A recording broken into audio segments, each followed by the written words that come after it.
हथियार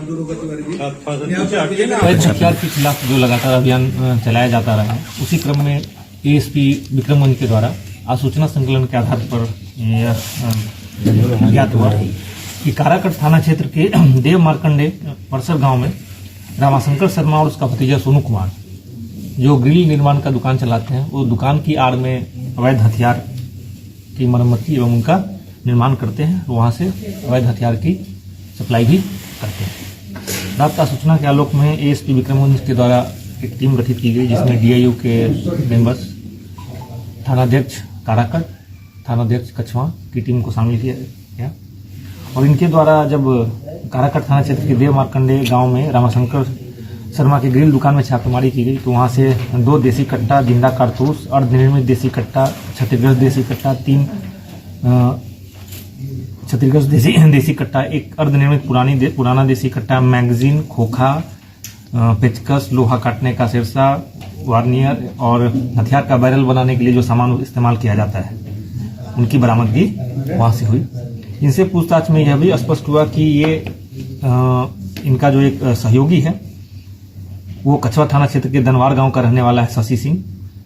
जब उसके ठिकाने पर छापेमारी की गई और उससे पूछताछ के आधार पर उसकी निशानदेही पर गांव के बगल में एक बगीचे में पुआल में रखा हुआ बैरल बनाने के लिए जो रॉड इस्तेमाल किया जाता है इनके द्वारा और हथियार बनाने में उपयोग किया जाना वाला स्प्रिंग और फायर किया हुआ खोखा इत्यादि बरामद किया गया है। इन सभी अभियुक्तों का आपराधिक इतिहास भी रहा है, जिनमें से कछवा थाना कांड संख्या 48-17 और 51-17 है। इसके अलावा इनके पास जो चीजें बरामद हुई, इसके आधार पर टेक्निकल डिटेल्स का विश्लेषण किया जा रहा है। इनसे अभी तक प्रारंभिक पूछताछ में स्पष्ट हो पाया है कि यह अपराधियों को जरूरत के अनुसार उनके हथियार की मरम्मती एवं अवैध हथियार की सप्लाई करते थे।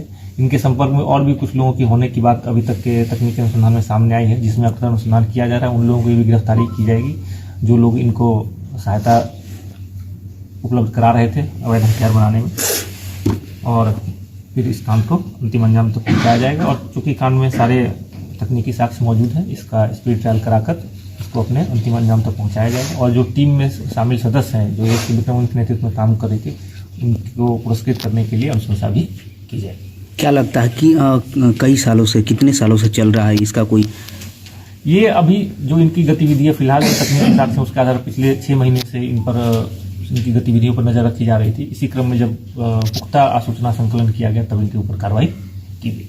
तो जिले से बाहर भी सप्लाई किया जा रहा है? जिले से बाहर के लोग भी इनके संपर्क में थे। उस संबंध में पुलिस के पास तकनीकी साक्ष्य हैं, उस संबंध में भी अब तक कार्रवाई की जाएगी, जिसमें आप लोग को अपडेट हम लोग। क्या ये अपराध में शामिल रहता था किसी? अभी तक जो आग्नेयास्त्र उससे संबंधित अपराध में नहीं, शराब के केसेस और एक हत्या का कांड में इनकी संलिप्तता के बारे में जानकारी है। अभी तक उसका सत्यापन हो पाया है और भी जो इनका आपराधिक इतिहास और जो गतिविधि है उसके संबंध में हम लोग साक्ष्य संकलन कर रहे हैं। खबर देखने के लिए धन्यवाद। कृपा करके सब्सक्राइब करें गंगाधरा न्यूज नेटवर्क को।